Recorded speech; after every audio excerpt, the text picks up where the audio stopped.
열왕기상 9장입니다.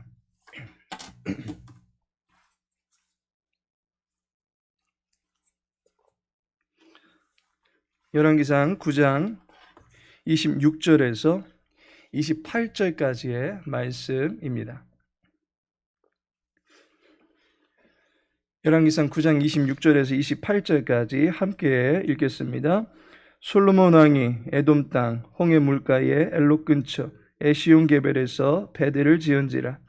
히람이 자기 종 곧 바다에 익숙한 사공들을 솔로몬의 종과 함께 그 배로 보내매 그들이 오빌에 이르러 거기서 금 420달란트를 얻고 솔로몬 왕에게로 가져왔더라. 아멘.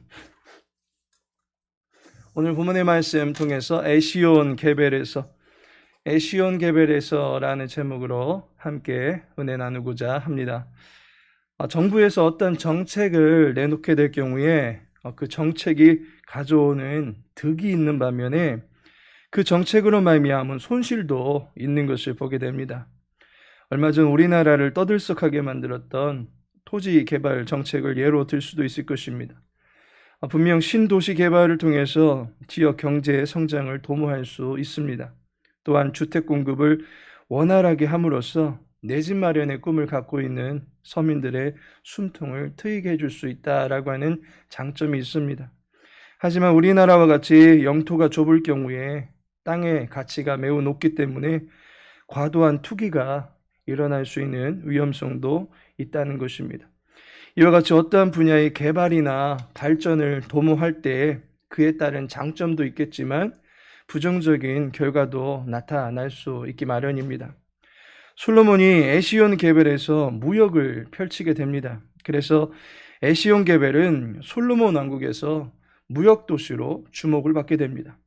항구만 덜렁 있는 것이 아닐 것입니다. 무역 도시로 발전하기 위해서는 그곳에 신도시가 건축되도록 했을 것입니다. 물건을 나르기 위한 도로를 확보하고 사람들의 왕래가 있기 때문에 상업도시가 인근에 만들어져야 할 것입니다. 항구 하나에 따른 수많은 기반 시설들이 마련되어져야 하는 상황입니다. 에시온 게벨은 솔로몬 왕국에 있어서 분명 음으로든지 양으로든지 어떠한 영향을 미치게 될 정도로 핵심 지역이 되었다라고 하는 것입니다. 그렇다면 이 에시온 게벨이 가지고 있는 긍정적인 측면이 무엇입니까?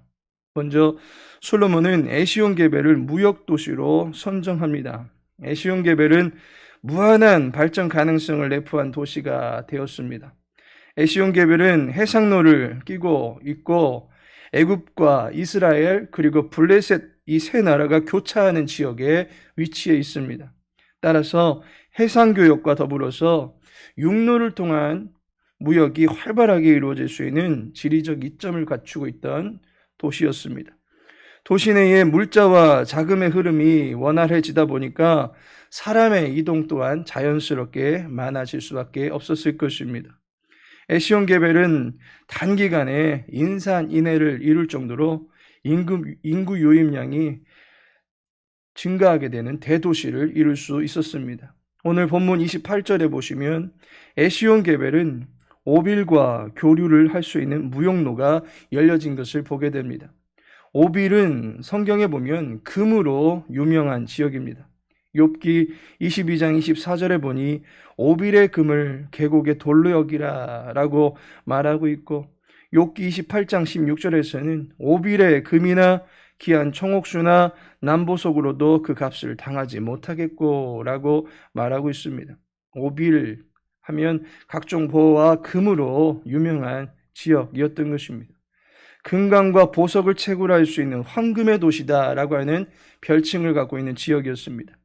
이러한 도시와 무역을 하면서 솔로몬 왕국은 많은 수입을 올릴 수 있게 되었던 것입니다. 에시온 게벨을 통해서 솔로몬 왕국 안에는 많은 자금이 유입될 수 있었고 또한 많은 사람들의 왕래와 소비 문화가 활발하게 진행되었습니다. 결론적으로 에시온 게벨로 인해서 서민들의 경제 활동은 활기를 띠게 되었을 것이고 나라의 성장에도 효과를 미치는 장점을 갖고 있는 지역이다라고 볼 수 있습니다. 그러나 이 에시온 게벨이 무조건 천혜의 도시다라고 볼 수만은 없습니다. 에시온게벨의 부정적인 측면이 또한 있다는 것입니다. 에시온게벨은 지중해나 홍해를 끼고 있는 이스라엘로서는 반드시 발전시켰어야 할 도시 중에 하나이긴 합니다. 그런데 바닷길이 열림으로 말미암아 이스라엘과 인접한 나라들 뿐만이 아니라 먼 이방 땅에서까지 이스라엘로 사람들이 들어올 수 있는 가능성이 열리게 되었다라고 하는 점입니다. 이것은 곧 이방의 문화가 이스라엘 땅에 무분별하게 들어올 수 있는 위험성이 발생하였다라고 하는 것을 의미합니다. 일례로 27절을 보니 히람이 자기 종, 곧 바다에 익숙한 사공들을 솔로몬의 종과 함께 그 배로 보내매라고 말씀하고 있습니다. 히람의 종과 솔로몬의 종들이 배 안에서 함께 함으로 말미암아 서로 교제를 나눌 수 있는 가능성이 생겨났습니다. 잘 아시다시피 히람은 두로의 왕입니다. 두로 역시 지중해를 끼고 있는 해안 도시이다 보니까 이미 이스라엘보다도 앞서서 무역과 사업의 중심지가 되었던 나라입니다. 이방 지역임과 동시에 이미 국제 무역을 통해서 이방 나라들에 대하여 개방이 되어 있었던 나라입니다. 때문에 히람의 종들과 함께 이스라엘 백성들이 함께 했다라고 하는 것은 두로의 문화가 배 안에서 얼마든지 이스라엘의 종들에게도 전해질 수 있는 가능성이 다분히 열렸다라고 하는 것입니다. 그리고 히람뿐 아니라 에시온게벨의 항구를 통해서 세계 각국에서 유입되는 이방 나라 사람들의 왕래가 이스라엘 나라에 대해서 관심을 충분히 불러일으킬 수 있는 가능성을 열어놓게 되었다라고 하는 것을 알게 됩니다.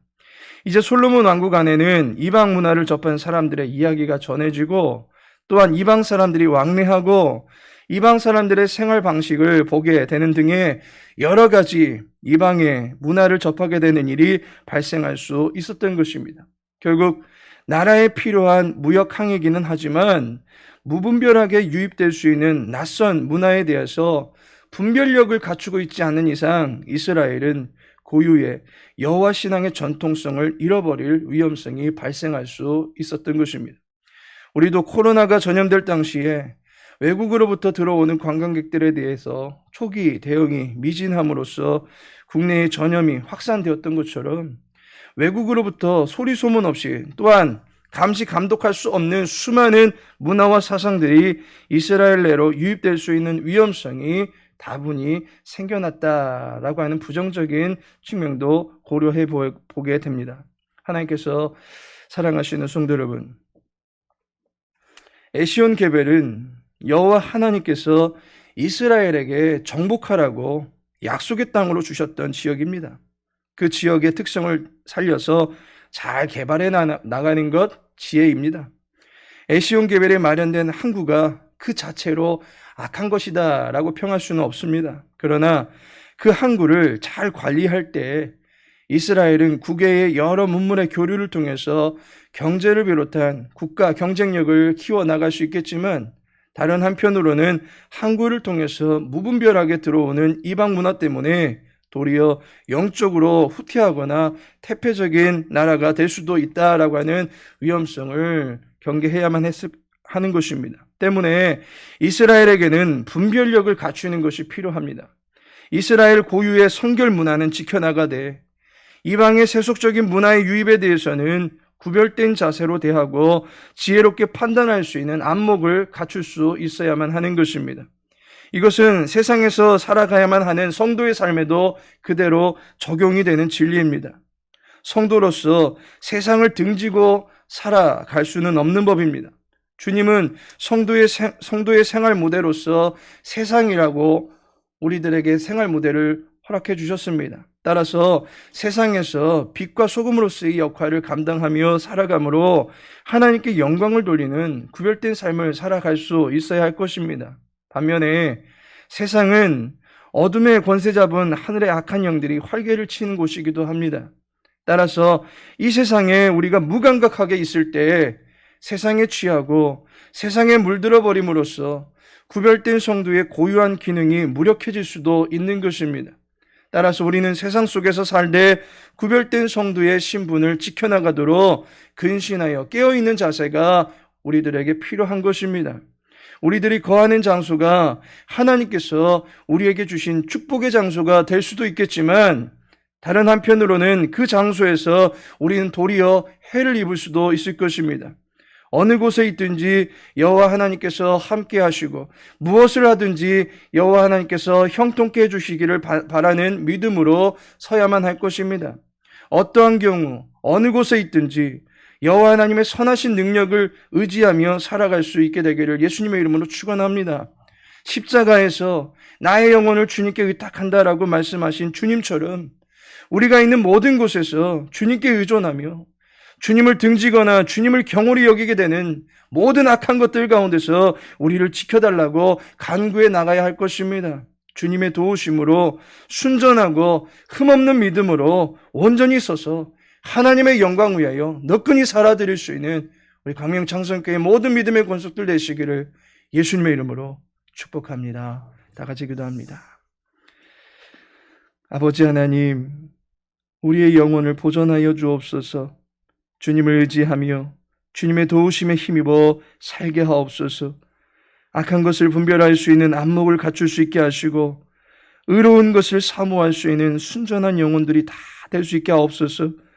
온 성도들 또한 은혜와 평강 가운데 믿음이 자라갈 수 있도록 도와주시고 다음 세대가 진리의 터 위에 잘 자라갈 수 있도록 인도하여 주옵소서. 모든 환우분들을 불쌍히 여겨주시고 마음의 힘을 잃지 않게 하시고 주의 이름을 부르며 병고에서도 승리하는 믿음들 다 될 수 있도록 도와주시옵소서. 각자의 삶 속에서 바라고 원하는 많은 일들을 위하여 고군분투하며 살아가는 모든 성도들의 삶 가운데 능력의 능력을 더하여 주시기를 간절히 소망하며 그 모든 삶 속에서 함께 하시는 하나님의 영광을 나타낼 수 있는 순전한 믿음의 백성들 다 될 수 있도록 주여 함께하여 주시옵소서. 오늘 하늘의 모든 삶을 주님께 의탁하오며 예수님의 이름으로 기도합니다.